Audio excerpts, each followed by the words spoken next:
I'm including a video about NatureKit for you guys to have a look at. So first of all, I went to naturekit.biodiversity. NatureKit is the Victorian government website that collects all the data relevant to vegetation for Victoria, and you can see clearly that it's only for Victoria. This is the layers panel, and I can turn layers of information on and off. So I can turn off the terrain and the bathymetry like we did in class. Let's just leave the streets there so we can navigate better. And I'm going to turn on the ecological vegetation classes, and if I press this little plus, I can choose to look at the pre-1750 and the 2005.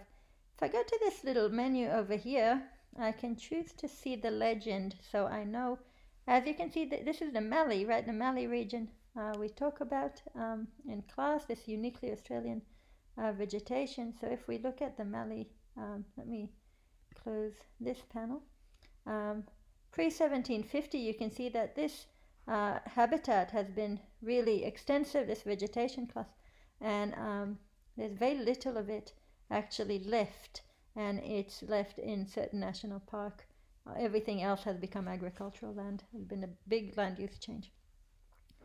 I'd like to zoom into a region. I can do that by clicking this button, or I can press zoom in and just make a little square of where it is I want to have a look at.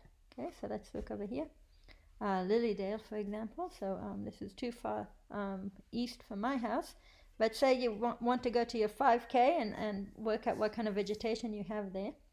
So you can look this way, go into the legend. You can also use a common tool such as identify regions on the map. So if I press I here and press on this location, I can get all this type of information for this area. So this one tells me it's a damp forest.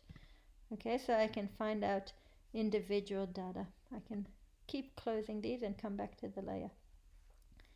Now, other tools that I wanted to show you, and I showed you in class, are just to know that for every location there are existing survey records that keep being added on to this data set, and I can use either a filter by species result, like if I'm interested in where are the river red gums in Melbourne, or I can look at all species surveys, and I'm going to turn off the fauna surveys for now, because not that I don't like animals, and those are the blue dots. We're focused on vegetation here, and we can have a look at vegetation surveys that have occurred in these locations.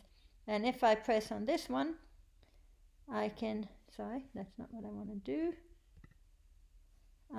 If I am loading this data,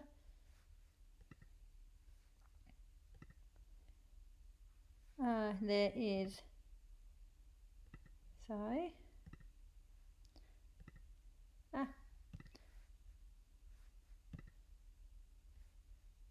I'm trying to put the, oh, I know what happened. This is on, and I want to move to pan, just to move things around. Okay, so say I'm in my location, and I want to look at this vegetation survey. Sorry, I pressed a few things, so now I'm in a different location. All I need to do is press on it without being on the eye. I need to be on the pan.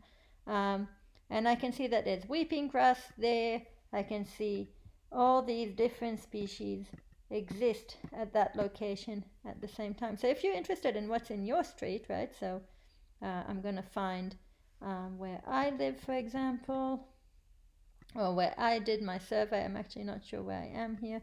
Oh, here we go. I keep the streets on because I can't work out Melbourne yet. Haven't been here long enough. Okay, so there's Ashwood. I know Ashwood. So yeah, there's Mount Waverley. Okay, I live here. So there's a few surveys that have been done around here, and I can see what type of there's stringy bark. So are those the gums that are outside here? There's clover, definitely, and all sorts of onion grass, another stringy bark. We can see different surveys conducted in this region.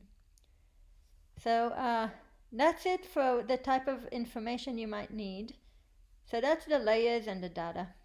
If we want to report it, I can go to print and draw, and when I get to the map that I want to see and with the data that I want to have on it, so say I want to look at, I'm going to turn off my flora points, and I want to see what it looked like here prior to European settlement, and I want to look at it now post. I can export this. I can export this map image using this button here. It will save it as a JPEG kind of thing. If I'm interested in how large this area is, I can go to this area button. Okay, so you can see that I can measure it in meters square, just like with Google Earth when we did it. So instead of point, I'd like to measure a polygon. I can click, click, click, sorry, area first, click, click, click, click, and double click when I'm done. Here is my area, which is how many it is in meters square. I can change that to kilometers square. So 37 kilometers square, right, which is similar to not our 5K radiuses were a bit of a bigger area, but that's it. Thank you so much.